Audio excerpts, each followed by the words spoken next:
penurunan stunting dan juga dokter anak seperti itu dokter, yang fokus mengenai berbicara mengenai gizi, pola asuh anak dan sebagainya. Kita sapa dulu pemirsa. Baik, dokter, apa kabar dokter hari ini? Alhamdulillah sehat. Alhamdulillah sehat dokter. Sebelum kesini kelihatannya ini lagi hektik-hektiknya ya dokter ya, menanganin pasien ya dokter ya. Iya betul, jadi tadi dari rumah sakit ya, memang kebetulan lagi nanganin bayi tadi, jadi memang hari Jumatnya hari pendek, jadinya agak hektik sedikit. Agak hektik sedikit, oke. Bagaimana dengan Dinda, apa kabar Dinda? Alhamdulillah baik. Iya, biasanya kita ketemu di lapangan berbicara mengenai bagaimana cara kita menurunkan stunting di Provinsi Kepulauan Bangka Belitung. Hari ini hadir di studio dan kita fokus menginformasikan kepada masyarakat Provinsi Kepulauan Bangka Belitung khususnya untuk update mengenai stunting di Provinsi Kepulauan Bangka Belitung. Baik, pemirsa Bubble Expose, dari data survei status gizi Republik Indonesia pada tahun 2022, angka stunting di Provinsi Kepulauan Bangka Belitung menyentuh angka 18,5%. Kemudian pada tahun 2023 naik 2,1% menjadi 20,1%. Nah, 2,1% inilah yang menjadi permasalahan di Provinsi Kepulauan Bangka Belitung. Bagaimana tidak? Pemerintah Republik Indonesia menargetkan angka prevalensi stunting pada tahun 2024 ini harus di angka 14%. Bagaimana cara kita menggapai angka prevalensi stunting di situ? Dan syukur di Provinsi Kepulauan Bangka Belitung target kita bukan hanya 14% saja, namun zero stunting ya dokter, kalau bisa seperti itu. Nah, nanti kita bagaimana caranya akan dijelaskan oleh Satgas Penurunan Stunting juga, dan juga ada dokter spesialis anak begitu. Namun sebelum berbicara mengenai topik tersebut, kita saksikan dulu cuplikan video dari TVRI Bangka Belitung mengenai stunting. Silakan.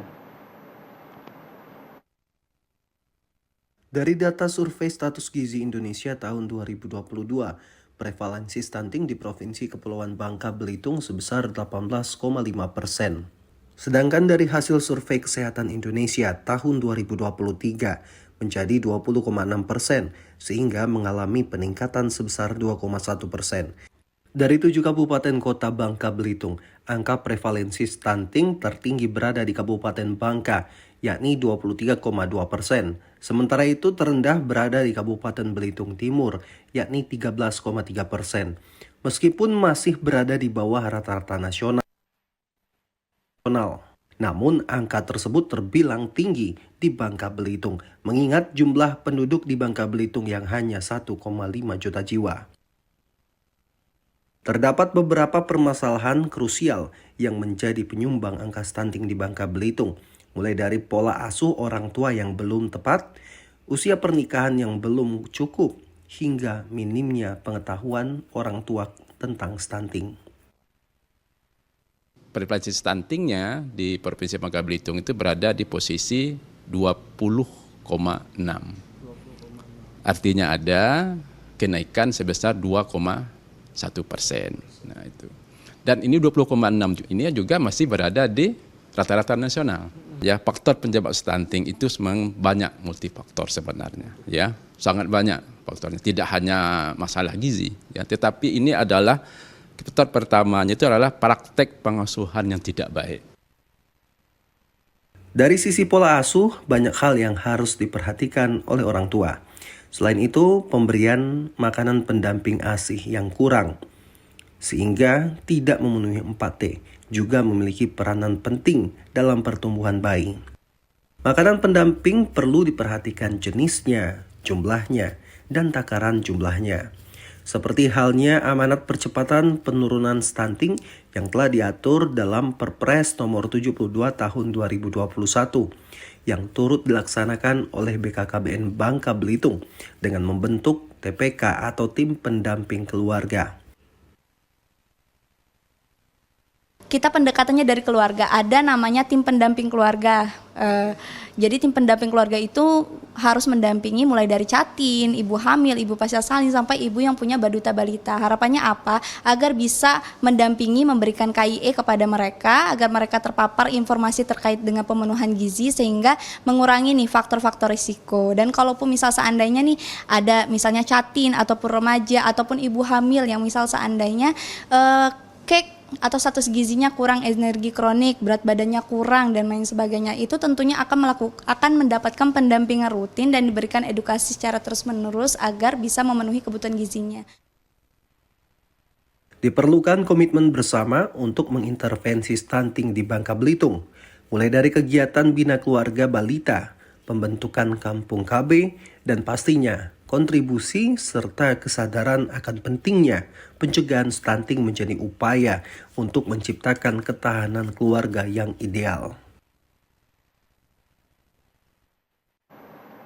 Nah, baik, kembali berbicara mengenai stunting. Saya pertama ingin ke Satgas Penurunan Stunting dulu, Dokter izin.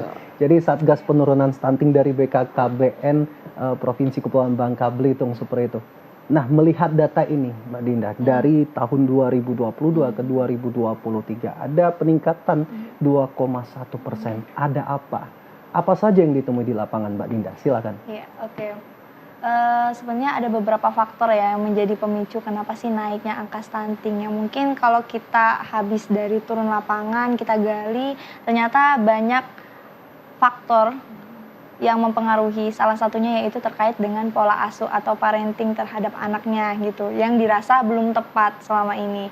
Kemudian pemenuhan gizinya yang belum tepat sama akses sanitasi. Jadi sanitasi tentunya sangat berpengaruh ya, kepemilikan jamban yang sehat ada atau tidak, kemudian airnya bersih atau tidak, kemudian rumah layak huni. Jadi sebenarnya faktornya banyak, tetapi yang banyak kita temui di sini ini lebih kepada pola asuh yang memang belum tepat, kemudian pemenuhan gizi yang belum seimbang, sama sanitasi. Oke, jadi multifaktor ya. Iya, betul. Baik, Dokter Ratna, berbicara mengenai stunting juga, ini multifaktor, banyak penyebabnya. Salah satunya adalah gizi, seperti itu, Dokter. Nah, dan juga ada pola asuh juga di sana, dan juga ya sanitasi dan lain sebagainya. Jadi, menurut Dokter Ratna sendiri, spesialis anak, apa sih penyebab utama dari stunting ini, Dokter?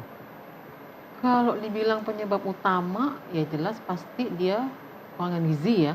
Tetapi tidak hanya gizi saja. Jadi gizi itu juga dipengaruhi oleh beberapa faktor. Yang tadi salah satunya adalah sanitasi, kemudian ada pola asuh gitu ya, sosial ekonomi juga berpengaruh dalam pemenuhan gizi si anak tersebut. Gitu. Baik. Jadi sebelum kita masuk lebih dalam mengenai data persebaran stunting di Provinsi Kepulauan Bangka Belitung ini, Dokter, bisa dijelaskan dulu kepada pemirsa TVRI Bangka Belitung, Bubble Expose, apa sih stunting itu dan apa saja ciri-cirinya? Mungkin banyak yang belum tahu nih, Dokter. Apa saja ciri-ciri dari anak yang terkena stunting? Silakan, Dok.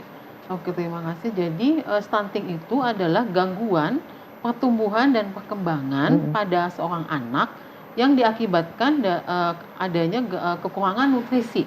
Kekurangan nutrisi yang diakibatkan oleh ada beberapa infeksi gitu ya. Jadi tidak hanya gizinya saja yang kurang, tapi disebabkan oleh penyakit tertentu, gitu, penyakit infeksi tertentu. Nah, itu ciri-cirinya apa? Ciri-cirinya anaknya pendek, kurus gitu ya, dia lebih status gizinya di bawah normal ya. Kemudian kalau anaknya tidak aktif, kemudian ada gejala-gejala klinis penyakit-penyakit tertentu, penyakit infeksi tertentu. Misalnya dia batuk-batuk gitu ya, ada demam, ada diare yang berulang. Nah, itu ciri-ciri dari kemungkinan anak yang stunting. Oke. Ada istilah seperti ini, Dokter. Yang pendek bukan berarti stunting, tapi stunting sudah pasti pendek. Nah, itu benar ya, Dokter? Betul. Ya? Oke. Baik, kita ke Satgas Stunting BKKBN dulu nih, Dokter. Kita kembali ke Mbak Dinda.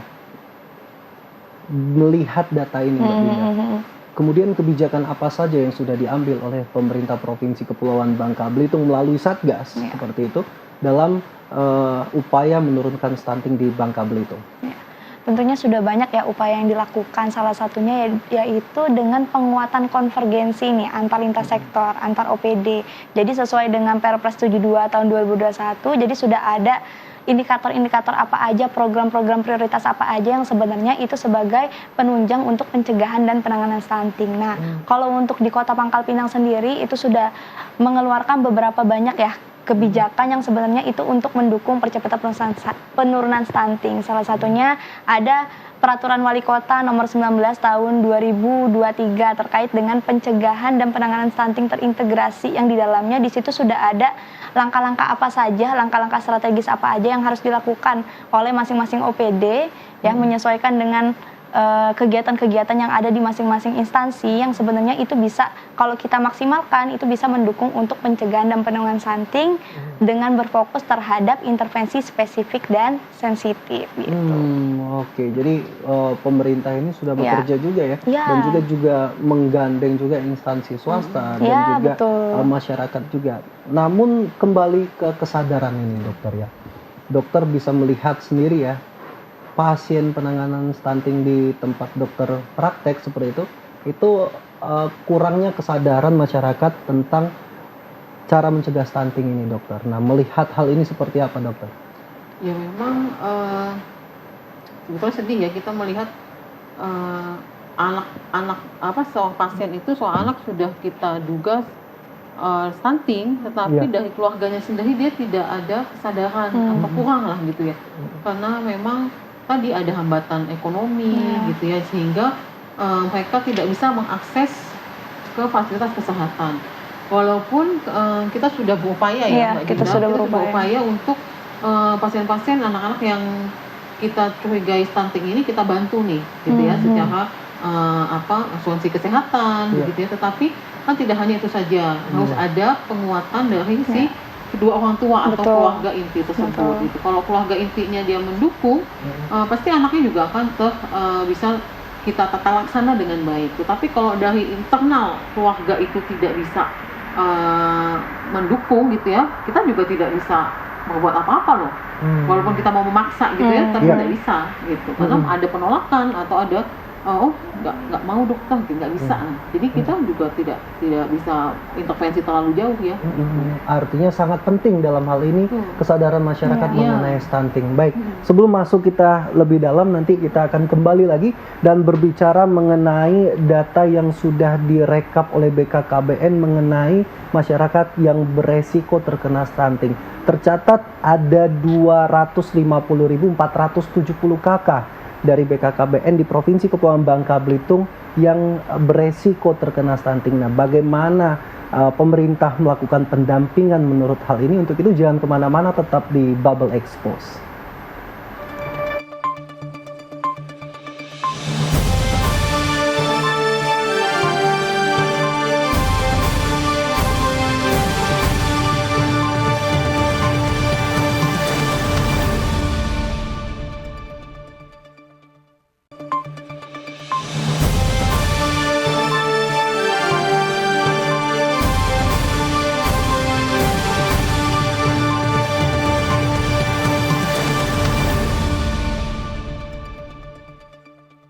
Cara mengenai stunting. BKKBN Provinsi Kepulauan Bangka Belitung telah menerbitkan data kemungkinan masyarakat yang terkena stunting. Tercatat sebanyak 250.470 kakak yang berpotensi ataupun beresiko terkena stunting di Provinsi Kepulauan Bangka Belitung. Bagaimana cara pemerintah untuk mengintervensi stunting melalui data ini? Kita langsung saja ke Satgas Stunting dari BKKBN, Dinda. Baik, Mbak Dinda, berbicara mengenai data 200-an ribu itu tadi ya, Mbak Dinda. Seperti apa sih BKKBN melakukan pendataan dan apa saja kriteria-kriteria masyarakat di Provinsi Kepulauan Bangka Belitung ini yang berpotensi ataupun beresiko terkena stunting, Mbak? Ya. Oke, terkait dengan tadi ya data keluarga berisiko, mungkin sekedar informasi. Jadi kalau misal seandainya masuk ke data berisiko, belum tentu dia memiliki anak yang stunting. Tetapi ini salah satu bentuk pencegahan dari awal, salah satunya melalui pendekatan keluarga untuk bisa dari awal lah kita screening, kita dampingi, sehingga nanti jangan sampai muncul atau bertambahnya angka stunting. Jadi memang ditekan dari awal. Nah, untuk mendapatkan data ini tentunya ada tim yang ada di lapangan, khususnya kader-kader KB yang ada di lapangan. Nah, dia melakukan survei nih ke beberapa titik yang memang sudah ditentukan semuanya ya di wilayah Kota Pangkal Pinang ataupun seprovinsi Bangka Belitung. Nah, itu ada beberapa indikator ataupun penapisan untuk menyatakan sebenarnya ini masuk keluarga berisiko atau tidak. Yang pertama ada apakah keluarga ini masuk ke PUS 4T tadi, 4 terlalu. Terlalu dekat kah? Terlalu dekat ini terlalu dekat jarak kelahiran ya. Misalnya belum 2 tahun dia udah melahirkan lagi, itu kan terlalu dekat jarak kelahirannya, itu beresiko. Kemudian terlalu tua umurnya gitu kan. Misalnya di atas 35 tahun. Nah, itu juga beresiko. Terlalu muda itu juga beresiko, dan terlalu banyak anak. Nah, itu juga beresiko. Selain dari PUS 4 terlalu, ada juga yang kenapa dikatakan dia beresiko dari akses sanitasinya. Oh, kepemilikan jambannya layak atau tidak, akses air bersihnya seperti apa. Nah, beberapa indikator ini sebenarnya itu yang menjadi salah satu variabel ya yang untuk menentukan ini masuk keluarga beresiko atau tidak. Nah, ketika ini sudah dapat nih keluarga beresiko ini, tentunya nanti itu akan menjadi data dasar nih buat tim yang sudah dibentuk di lapangan. Ada namanya tim pendamping keluarga yang isinya ada kader KB, kader PKK, kemudian bidan ataupun nakes yang untuk mendampingi tadi yang keluarga-keluarga berisiko ini. Jangan sampai nanti dia menjadi penyumbang angka stunting. Jadi ditekan dari awal biar nanti tidak berisiko lagi, mungkin seperti itu. Dan ini cukup taktis juga langkah Iya, yang diambil betul. oleh BKKBN, langsung ke sumber yang beresiko terkena stunting seperti itu kepada Jadi masyarakat. pencegahannya nih ya. Pencegahannya tepat sasaran begitu. Baik, menanggapi hal ini Dokter Ratna, apa nih yang harus dilakukan oleh pemerintah? Kita datanya udah dapat nih dokter, kemudian sudah dilakukan pendampingan seperti apa, pemberian gizi seperti apa yang diperlukan, dan apa saja yang diperlukan oleh pemerintah dalam hal ini terhadap data 250 ribuan tadi dokter. Silakan. Oke, jadi kalau menurut saya untuk pendampingan memang ke keluarga-keluarga yang tadi beresiko itu kita emang edukasi. Tadi kan ada ibu kader, ada ibu bidan gitu ya, mengedukasi ibu-ibu hamil ini gitu ya untuk dia memantapkan nutrisinya atau gizinya si ibu tersebut dalam 1000 hari pertama kehidupan, untuk menyiapkan 1000 hari pertama kehidupan gizi tersebut gitu ya, sehingga selama 1000 hari pertama kehidupan ini bisa ibu tersebut bisa menyiapkan sehingga bisa mencegah stunting. Nah, itu hal-hal edukasi seperti itu yang dibutuhkan sebetulnya untuk si keluarga-keluarga yang beresiko tadi. Oke, edukasi utamanya. Betul. Boleh langsung sekalian edukasi di sini dokter. Begitu. Gizi-gizi ini dokter tadi berbicara mengenai 1000 hari pertama kehidupan. Nah, apa yang harus dilakukan oleh para orang tua dari 1000 hari pertama kehidupan ini, dan juga gizi-gizi apa yang seimbang sehingga mencegah yang namanya terjadinya stunting ini tadi dokter. Ya, jadi 1000 hari pertama kehidupan itu diawali dari ibu hamil pada saat pertama kali hamil sampai 9 bulan, sampai bayinya lahir, sampai usia si anak 2 tahun. Itu adalah masa 1000 hari pertama kehidupan. Jadi apa saja sih nutrisi atau gizi yang dibutuhkan tersebut? Yang pertama adalah saat ibu hamil ya kita harus cegah anemia, jangan sampai dia ibunya jadi gitu ya, kurang energi kronis gitu ya. Setelah dia lahir, ya, bayinya, karena saya dokter anak ya, kita bicara si anak nih. Jadi si anak supaya tercegah dari stunting, maka si bayi ini harus mendapatkan ASI. ASI eksklusif 6 bulan sampai dengan 2 tahun. Kemudian ditambah dengan MPASI mulai dari 6 bulan nanti sampai usia dia 1 tahun ya, sampai usia dia 2 tahun itu. Nah, itu gizi tersebut harus dipenuhi.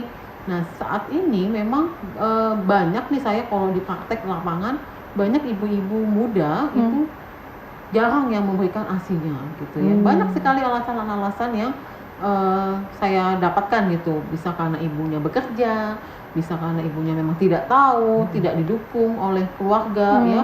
Nah, itu ASI ibu dalam memberikan ASI itu harus didukung penuh oleh keluarga. Jadi keluarga inti itu adalah support system. Iya. sebetulnya ya untuk si ibu ini mendapatkan ASI-nya dengan baik gitu. Support system yang paling dekat adalah suami. Suami, kemudian yang paling dekat adalah ibu kandung, mertua Iya, ya. Nah, itu betul. sangat mempengaruhi. Kalau si keluarga inti ini ada yang ada satu aja yang tidak mendukung ASI, ya itu ibu tersebut sudah bisa ini nih goyah gitu.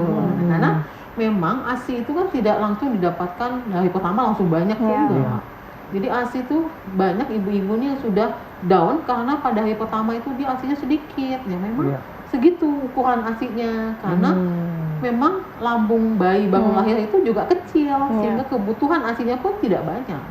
Gitu. Jadi kita tidak mengharapkan bayi baru lahir langsung ASI-nya langsung 50 cc enggak gitu ya. Jadi memang sesuai kebutuhan si bayi. Gitu. Itu yang perlu pemahaman sebetulnya oleh ibu-ibu ini yang bayi baru lahir itu tidak harus langsung banyak ASI-nya. Jadi memang Tuhan itu menciptakan ASI itu memang sesuai dengan kadarnya usia si bayi gitu. Oke, artinya masih kita berbicara mengenai kurangnya kesadaran seperti itu.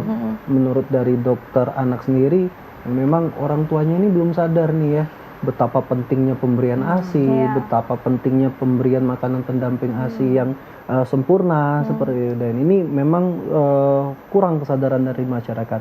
Kita kembali ke Satgas penanganan stunting di Bangka Belitung. Baik, Mbak Dinda, ini masyarakat nih dilihat stunting ini masih dianggap remeh seperti itu ya. Betul. Masih dianggap remeh. Terbukti dari kurangnya kesadaran dari masyarakat itu sendiri, dari orang tua itu sendiri. Apa sih yang menyebabkan hal ini? Kurangnya kesadaran masyarakat. Padahal kita sudah mengedukasi, kita sudah memberikan dampak dari stunting itu apa saja. Apa yang menjadi penyebab dari hal ini? Iya, yang pertama itu tentunya mindset orang tua ya, yang kadang mereka belum terpapar terkait dengan informasi gizi. Kemudian juga dari sisi pengetahuan mereka yang memang kurang, sehingga sebenarnya mempengaruhi terhadap pola asuh terhadap anak. Nah, faktor-faktor ini tentunya harus harus ditekan gitu ya. Kita juga dari Satgas coba untuk fasilitasi dan koordinasi dengan beberapa dinas untuk apa sih yang bisa kita lakukan untuk bisa mengedukasi ke orang tua, menyadarkan mereka sih, karena sebenarnya program-program yang sudah dilaksanakan oleh pemerintah melalui dinas-dinas itu seperti PMT, kemudian pemberian bantuan pangan, bantuan sosial dan lain sebagainya itu sudah banyak dan sudah dikucurkan semua. Tapi kembali lagi kita harus merubah mindset orang tersebut sehingga bantuan yang diberikan itu nanti ketika stop nih bantuannya kan misalnya udah naik nih berat badannya. Nah, harusnya bisa diaplikasikan di rumah gitu. Jadi kita pengen menyadarkan mereka. Nah, salah satunya kita kemarin sudah sempat fasilitasi ke beberapa kecamatan dengan menghadirkan dokter spesialis gizi klinis gitu ya untuk memberikan pola asuh terhadap keluarga-keluarga yang memiliki anak yang berisiko ataupun anak yang stunting. Jadi biar mereka lebih terbuka dan bisa langsung konsultasi dengan dokternya. Tetapi memang kita paham merubah mindset orang ataupun perilaku itu sangat sulit sehingga memang harus dilakukan terus-menerus. Sehingga upaya konsen yang akan kami lakukan ya salah satunya melalui tim pendamping keluarga untuk tetap terus melakukan pendampingan rutin KIE terus menerus lah, jangan pernah capek gitu kan untuk memberikan KIE. Kemudian dari kami juga akan mencoba lah fasilitasi. Tadi kan kemarin kita sudah mengundang dokter spesialis gizi klinis nih. Mungkin kita nanti bisa kerjasama dengan psikolog ataupun lain sebagainya yang sebenarnya bisa bantu untuk merubah pola asuh tadi. Gitu. Ya artinya memang perubahan untuk merubah mindset masyarakat ini kita nggak bisa langsung, harus perlahan dan secara terus menerus dan dibutuhkannya komitmen bersama memang untuk penanganan stunting di Provinsi Kepulauan Bangka Belitung. Baik, kita ke dokter Ana. Dokter, untuk penanganan stunting nih dokter, apakah sejauh ini ada inovasi dari dokter sendiri untuk penanganan stunting di Provinsi Kepulauan Bangka Belitung? Namun jangan dijawab dulu dokter ya. Setelah ini kita akan kembali lagi dan kita akan mendengar inovasi tertentu dari dokter anak mengenai penanganan stunting di Provinsi Kepulauan Bangka Belitung. Untuk itu jangan kemana-mana, tetap di Bubble Expose.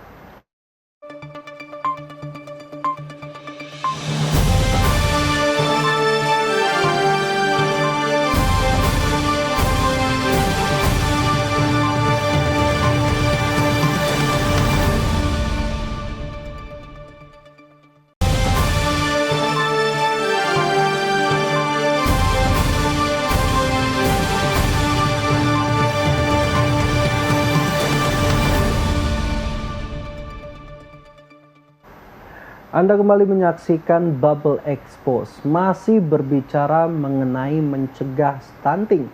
Nah, tadi kita sudah berbincang dengan Dr. Ratna dan Mbak Dinda selaku Satgas Penanganan Stunting di Provinsi Kepulauan Bangka Belitung. Kemudian kita di segmen ketiga ini kita akan masuk mengenai inovasi. Nah, inovasi apa saja yang sudah dilakukan baik dari sisi pemerintah, baik dari sisi dokter spesialis mengenai cara mencegah stunting di Provinsi Kepulauan Bangka Belitung, sehingga pada tahun 2024 angka prevalensi stunting menjadi 14%. Itu harapan kita bersama. Baik, langsung saja Dr. Ratna, apa nih inovasi yang dilakukan oleh dokter spesialis anak dalam mencegah yang namanya stunting ataupun mengobati stunting dan lain sebagainya, dokter? Silakan. Oke, jadi untuk mencegah stunting itu inovasi dari pemerintah sendiri sudah ada ya di program stunting, yaitu pemberian protein hewani. Ya, jadi protein hewani untuk cegah stunting. Jadi itu inovasi yang kita lakukan sehingga kita bisa mengedukasi seluruh keluarga yang beresiko jadinya stunting itu memberikan protein hewani pada si anak, gitu ya. Kemudian untuk dari kami dari sisi dokter anak itu ada inovasi namanya pemberian makan tambahan PKMK. Pemberian makanan kondisi medis ya khusus gitu. Jadi itu bentuknya dalam bentuk susu. Nah, susu yang memang dia kalori tinggi untuk mengobati stunting. Jadi kalau sudah ada anak terdiagnosis stunting dan memang apalagi anak tersebut ditambah dengan penyakit yang lain, maka salah satu upayanya adalah pemberian PKMK. Nah, saat ini upaya yang dilakukan oleh kami dokter anak nih di Indonesia itu PKMK ini bisa diakses oleh asuransi kesehatan. Nah, gitu. Jadi ada satu ini upaya kita supaya bisa masuk ke BPJS ya, jadi sehingga bisa diakses oleh seluruh pasien-pasien atau anak dengan stunting. Karena sebelum-sebelumnya PKMK ini tidak bisa diakses oleh asuransi kesehatan. Jadi mereka harus membeli sendiri dan itu kan butuh biaya ya. Biayanya tidak kecil gitu, biayanya lumayan, sehingga untuk keluarga-keluarga yang sosial ekonominya rendah itu juga akan kesulitan. Mungkin di awal-awal bisa, tapi untuk keberkelanjutannya juga akan sulit. Nah, ini yang kita upayakan supaya masuk ke dalam ranah nanti BPJS gitu, sehingga bisa diakses semua anak. Semua anak. Ya. Oke, jadi PKMK yang merupakan makanan berprotein tinggi yang dilakukan oleh dokter di Provinsi Kepulauan Bangka Belitung dalam menangani stunting seperti itu, dokter. Kemudian kita berbicara mengenai penyakit penyerta nih, dokter. Biasanya kalau stunting ini kan gampang sekali terkena stunting karena daya tahan tubuhnya juga rendah seperti itu, dokter. Apa nih yang biasanya ditemui di lapangan, dokter? Jadi stunting ini bisa terjadi karena suatu penyakit. Jadi bisa penyakitnya dulu nih yang ada baru terjadi stunting ya, Mbak ya. Jadi ada juga yang karena stunting muncullah penyakit. Nah, salah satunya yang bisa menyebabkan stunting itu adalah penyakit jantung bawaan. Ya, penyakit jantung bawaan ini memang dari lahir. Nah, itu bisa menyebabkan seorang anak menjadi stunting. Jadi metabolismenya yang meningkat dan kalori yang di asupannya sedikit sehingga dia menjadi stunting. Nah, itu ada beberapa contoh pasien kita yang seperti itu. Setelah penyakit jantung bawaannya diatasi, itu alhamdulillah stuntingnya berangsur-angsur akan perbaikan dan tidak menjadi stunting. Itu ada pasien saya seperti itu gitu. Jadi itu salah satu penyakitnya.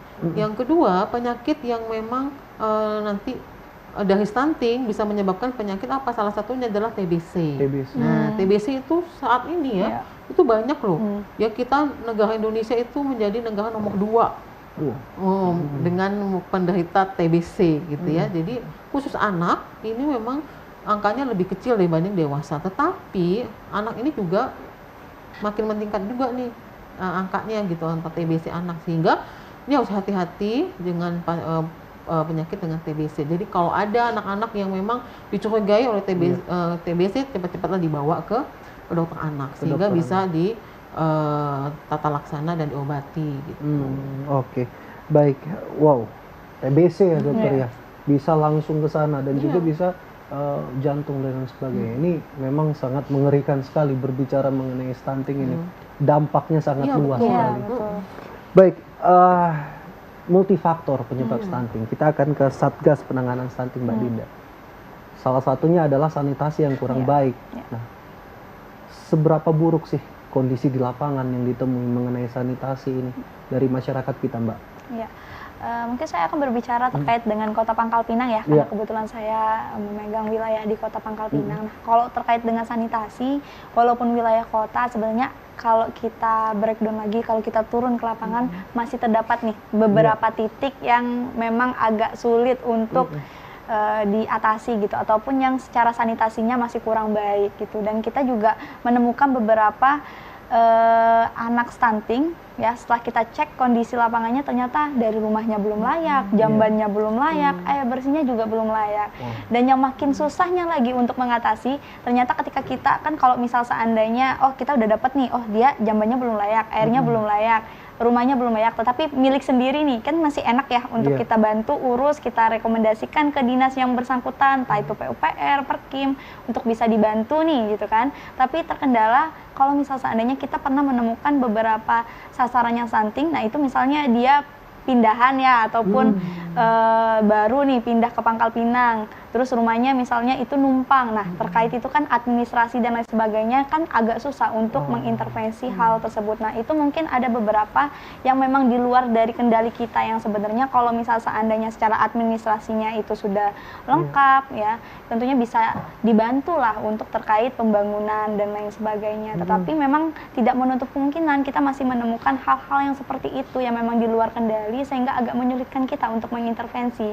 Sehingga kita lebih mengarahkan untuk bagaimana menjaga PHBS yang baik, kemudian mungkin kalaupun memang belum tersedia di situ jamban dan lain sebagainya, kita bisa mengarahkan untuk menggunakan jamban yang layak yang ada di sekitarnya. Ataupun kalaupun memang tempatnya tidak layak, kita malah mengarahkan untuk bisa pindah ke Raskin gitu kan, yang secara ininya kan memang ada fasilitasnya. Mungkin seperti itu sih. Sangat kompleks. Iya, sangat kompleks karena kadang ada yang disuruh pindah susah, mau urus surat, ya seperti itulah ya. Oke.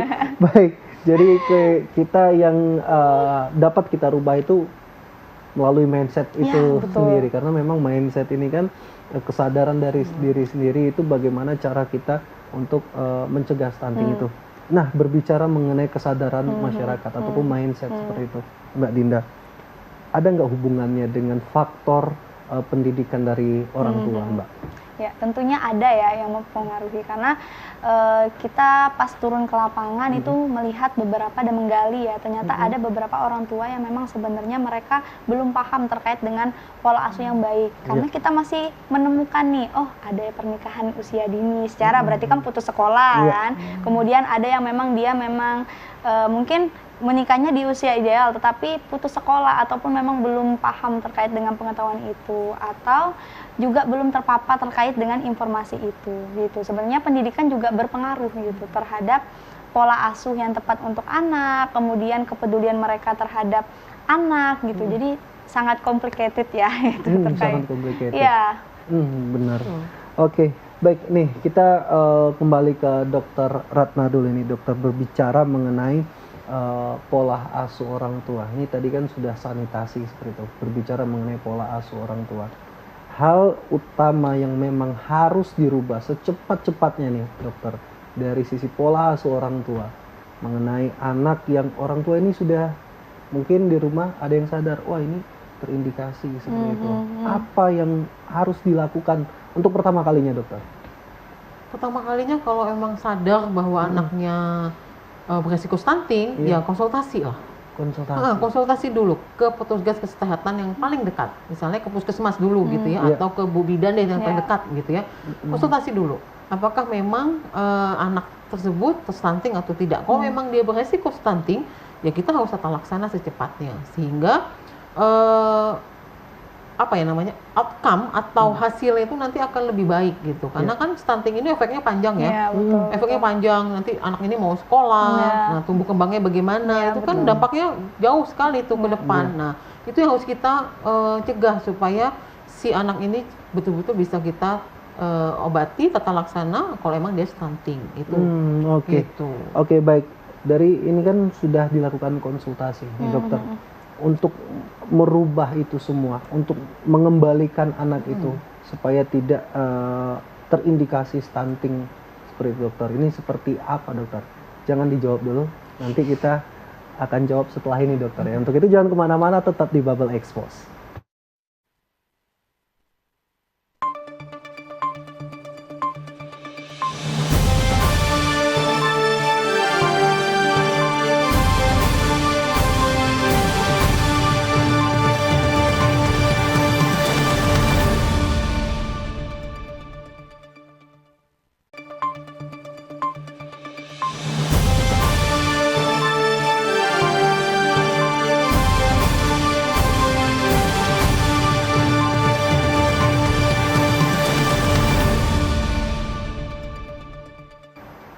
Baik, masih di Bubble Expose dan masih berbicara mengenai mencegah stunting melalui perbaikan gizi. Baik, tadi Dokter Ratna sudah menjelaskan bagaimana cara kita mengetahui anak ini stunting atau tidak, dan bagaimana cara mencegah stunting itu dengan meningkatkan kesadaran dari masyarakat itu sendiri. Dan kalau misalnya terindikasi anak ini stunting, itu jangan segan-segan untuk melapor kepada dinas kesehatan terkait ataupun puskesmas dan lain sebagainya seperti itu. Dokter, melanjutkan pembicaraan tadi dokter, ketika kita sudah tahu nih anak ini terkena stunting, itu dari usia berapa yang bisa cepat ditangani, dan ketika sudah melewati usia yang cepat ditangani itu apa yang kemudian dilakukan oleh dokter anak seperti itu, dokter? Oke. Jadi yang kita fokusnya ini pada 1000 hari pertama kehidupannya, tadi sampai usia 2 tahun. Nah, pada saat anak sampai usia 2 tahun ini kalau kita terdiagnosis sebagai stunting, maka itu harus cepat-cepat kita tata laksana. Supaya apa? Supaya outcome-nya, hasilnya itu akan baik gitu. Tetapi kalau sudah lebih dari 2 tahun baru mau dikonsultasikan, maka hasilnya juga akan lebih lambat. Nah, gitu ya, sehingga nanti untuk perkembangan otaknya gitu kan, perkembangan yang lain, motorik, bahasa itu pun juga akan lebih lama. Nah, gitu. Jadi bagusnya kapan dia? 1000 hari pertama kehidupan atau sampai usia anak 2 tahun. Itulah golden period kita gitu ya. Masa emas kita untuk melakukan tata laksana stunting. Gitu ya. Kalau ibu-ibu sudah sadar, maka harus ikutin nih, mengikuti arahan dokter atau arahan dari petugas kesehatan untuk supaya anaknya tercegah dari stunting gitu.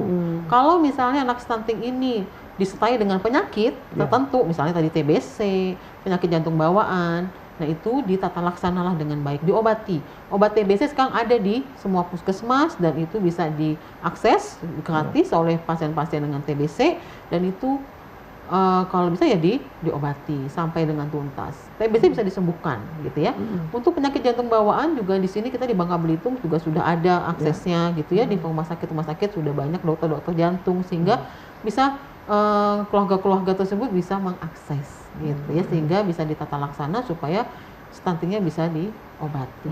Artinya sejauh ini kita tidak kekurangan dokter untuk menangani stunting. Ya, sekarang itu sarana dan prasarana alhamdulillah di Bangka Belitung itu sudah lengkap ya kalau menurut saya, sehingga tidak ada alasan lagi sebetulnya untuk keluarga-keluarga yang berisiko anaknya stunting itu tidak mengakses. Nah, begitu. Jadi tinggal keluarganya nih mau nggak nih ya, tinggal mau atau tidak gitu ya Mbak ya. Jadi itu yang kita harapkan sebetulnya dari kesadaran itu keluarga itu sendiri untuk mengakses fasilitas kesehatan atau tenaga kesehatan. Kita semua terbuka gitu ya, terbuka terhadap semua pasien gitu ya, sehingga bisa kita tata laksana dengan baik. Luar biasa. Baik, selanjutnya kita ke Satgas Penurunan Stunting, ada Mbak Dinda. Mbak, bisa dijelaskan Mbak ya, sebagai di penutup di segmen 4 ini, bisa dijelaskan rencana pendek ataupun rencana pendek dan juga rencana jangka panjang yang dilakukan oleh Satgas terhadap 250.470 kakak yang beresiko terkena stunting ini tadi Mbak. Oke. terkait rencana yang akan kami lakukan selaku Satgas ya. Satgas di sini sebenarnya fungsinya sebagai fasilitasi, koordinasi, dan konsultasi ya.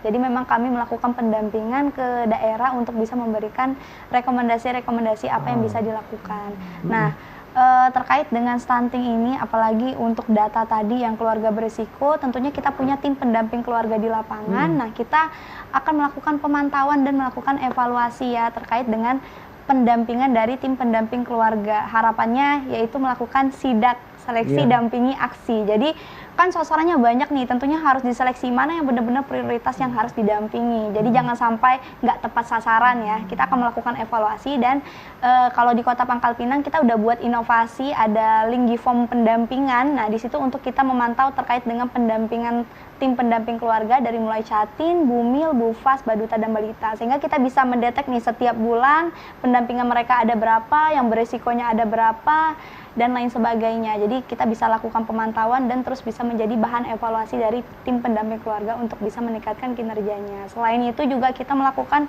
koordinasi nih ke masing-masing OPD, khususnya tergantung dengan program kerjanya ya. Salah satunya kalau terkait Catin kita sudah sempat fasilitasi dan koordinasi untuk kita sudah menerbitkan surat edaran wali kota. Kita udah koordinasi dengan Kemenak, kemudian Dukcapil, kemudian Forum Komunikasi Umat Beragama dan pemuka agama lainnya. Sehingga terbitlah surat edaran itu sebagai alur pernikahan mekanisme Catin Muslim dan non-Muslim. Jadi biar bisa kita memudahkan nih dapat data Catin sehingga bisa memudahkan tim pendamping keluarga tadi. Selain itu kita juga mendorong masing-masing OPD nih untuk bisa bergerak sesuai dengan tugas dan fungsinya. Nah, untuk melakukan program-program yang memang sudah tertuang dalam Perpres sehingga memang bisa mendukung pencegahan dan penanganan stunting. Dan yang terakhir kita kemarin sudah melakukan kita mendorong ya dari pemerintah Kota Pangkal Pinang itu sudah melakukan MOU dengan salah satu universitas namanya Universitas Unaba terkait dengan peran Tridharma perguruan tinggi untuk mendukung pencegahan dan penanganan stunting. Jadi harapannya nanti mahasiswa-mahasiswa yang KKN itu bisa fokus nih untuk penanganan stunting di situ ataupun penelitian di situ dan lain sebagainya. Mungkin seperti itu sih. Artinya lintas sektor. Ya, lintas sektor. Bukan hanya saja dari pemerintah, masyarakat, dan juga dari sektor pendidikan saat ini sudah turun langsung untuk menangani stunting di Bangka Belitung ini sendiri. Luar biasa. Mungkin terakhir Dr. Ratna sebagai closing statement-nya pada episode kali ini, apa harapan kita kepada masyarakat ini, dokter? Ya, harapannya stunting ini bukan hanya masalah medis saja, tetapi ini adalah masalah kita bersama. Semua anggota itu semua berperan. Jadi tadi ada lintas sektor ya, dari pendidikan, agama, semua itu terlibat. Sehingga harapan saya semua bergerak untuk mencegah stunting sehingga nanti keluarga-keluarga yang beresiko ini mempunyai kesadaran ya lebih baik lagi sehingga bisa tercegah dari stunting anak-anak. Gitu. Mungkin dari Mbak Dinda apa harapannya kepada masyarakat? Untuk harapan buat masyarakat ya, terutama para calon pengantin nih ya, jangan lupa sebelum untuk nanti ke jenjang berikutnya untuk bisa menggali informasi terkait dengan kesehatan reproduksi, kemudian kesehatan baik itu apa sih yang menyebabkan beresiko ataupun pemenuhan gizi yang baik itu seperti apa, sehingga memang dari Catin itu sudah tahu nih bagaimana bisa nanti ketika sudah menikah program hamilnya memang sesuai dengan yang diharapkan. Kemudian untuk semua masyarakat yang dari mulai ibu hamil, ibu pasca salin, baduta balita ataupun keluarga yang memang memiliki sasaran tersebut, harapannya sudah mulai meningkatkan kesadaran terkait dengan pentingnya menerapkan pola asuh yang baik terhadap anak, kemudian menerapkan pemenuhan gizi yang seimbang, kemudian menerapkan kesadaran dan memberikan support nih terhadap keluarga, karena sebenarnya program pemerintah itu sebenarnya sudah banyak yang memang fokus terhadap pencegahan dan penanganan stunting, tapi kembali lagi kita perlu peran nih dari orang itu sendiri atau keluarga itu sendiri yang memang benar-benar komitmen untuk pemenuhan gizi, dan nanti setelah misal seandainya sudah diberikan intervensi nih, harapannya mereka bisa menerapkannya di rumah. Jadi jangan sampai putus nih, harapannya tetap berkelanjutan. Tetap berkelanjutan. Ya, memang sungguh luar biasa pembicaraan kita pada sore hari ini mengenai mencegah stunting melalui pemenuhan asupan gizi. Memang berdasarkan Perpres ataupun Peraturan Presiden Nomor 72 Tahun 2021, Presiden Republik Indonesia Joko Widodo sudah menetapkan untuk melakukan penurunan stunting di setiap daerah yang ada di Indonesia, termasuk di Provinsi Kepulauan Bangka Belitung. Harapan kita penurunan stunting ini dapat sukses sehingga 2024 14% angka prevalensi stunting dapat tercapai, sehingga menuju Indonesia Emas di tahun 2045. Saya Rizaldo, Dr. Ratna dan juga Mbak Dinda, terima kasih atas insight-nya hari ini. Terima kasih, dan kemungkinan kita akan berbincang kembali berbicara mengenai stunting. Sampai jumpa.